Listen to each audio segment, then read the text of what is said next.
Ask any kid in Catholic school, why should you be good? They'll say, to get to heaven. As if we need to wait to die before we can enjoy the fruits of being good. The psalmist says, "One thing have I asked of the Lord, that I will seek after, that I may dwell in the house of the Lord all the days of my life." And because of this, he says, "I believe I shall see the goodness of the Lord in the land of the living."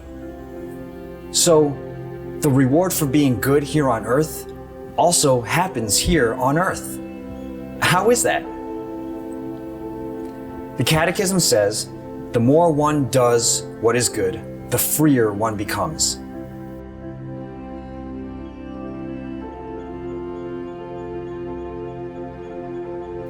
There is no freedom except for what is in the service of what is good and just. The choice to disobey and do evil is an abuse of that freedom and leads to the slavery of sin. The slavery of sin. So you want freedom? Be good.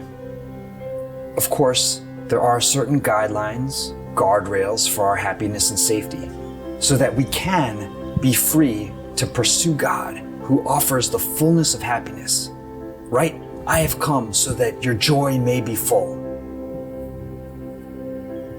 We do this by living a virtuous life. Virtue. Okay, quick catechism check. The 4 cardinal virtues are prudence, the ability to discern what is good; justice, giving what's due to God and neighbor; fortitude, the strength to continue on through difficulties; and temperance, self-control and self-discipline. These are the 4 pivotal human virtues, and they're rooted in the 3 theological virtues: faith, hope, and charity. So let's just take a quick look at temperance, self-control, and self-discipline.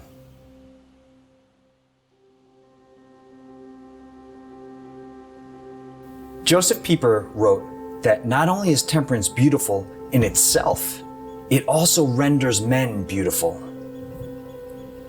The infantile disorder of intemperance makes men cowardly. He says that intemperance, more than any other thing, renders men unable and unwilling to take heart against the wounding power of evil in the world. See, that sin is a burden and a bondage is nowhere more evident than in intemperance. Temperance is liberating. It's purifying. You want to stay miserable? Stay mired in sin. You want to be liberated? Purified? Practice virtue. Practice virtue. If you've ever played sports, you've almost definitely had a coach that told you practice doesn't make perfect. Practice makes permanent. You can't win a championship without training. You can't get straight A's without studying. You can't get to heaven without growing your virtues.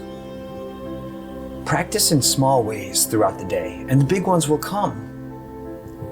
If you practice virtue here on earth, you'll also reap some of the benefits of that practice here on earth.